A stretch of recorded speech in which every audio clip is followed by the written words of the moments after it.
Hello everyone, welcome to one more mini blog. ఈ రోజైతే మేము మా అమ్మ వాళ్ళ ఇంటికి వెళ్తున్నాం. సో వీడిని పడుకోబెట్టేసి మా పనులన్నీ చేసుకున్నాం అండ్ మా బ్యాగ్స్ కూడా ప్యాక్ చేసేసుకున్నాం. అన్ని అయ్యేసరికి వీడు కూడా లేచి చూస్తున్నాడు. సో వీడిని రెడీ చేసేసి దేవుడికి దండం పెట్టుకుని స్టార్ట్ అయ్యాం. అండ్ బస్ ఎక్కేసాం. వాడు చాలా వింతగా చూస్తున్నాడు ఎక్కడికి పోతున్నాం అన్నట్టు. ఆడుతూ ఆడుతూ వాడు నిద్రలోకి పోయాడు.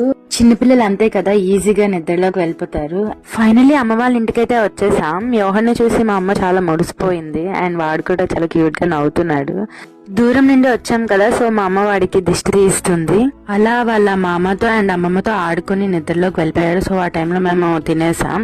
అండ్ ఈ రోజే మా అన్నయ్య కూడా హైదరాబాద్ వెళ్ళిపోతున్నాడు. వాడితో చక్కగా ఆడుకున్నాడు కాసేపు. వాడు చూడండి ట్రాలీ మీద కూర్చొని అటు ఇటు షికారులు చేస్తున్నాడు. చాలా ఎంజాయ్ చేశాడు. వాడైతే చాలా గట్టిగా పట్టుకున్నాడు ట్రాలీని, ఎక్కడ పడిపోతాడా అన్నట్టు. అలా యోహన్తో టైం స్పెండ్ చేసి మా అన్నయ్య కూడా హైదరాబాద్ కి స్టార్ట్ అయ్యాడు. మా అన్నయ్యకి అయితే సెండ్ ఆఫ్ ఇచ్చేసాం. ఇలా మా డే అయితే ఎండ్ అయింది. Thanks for watching.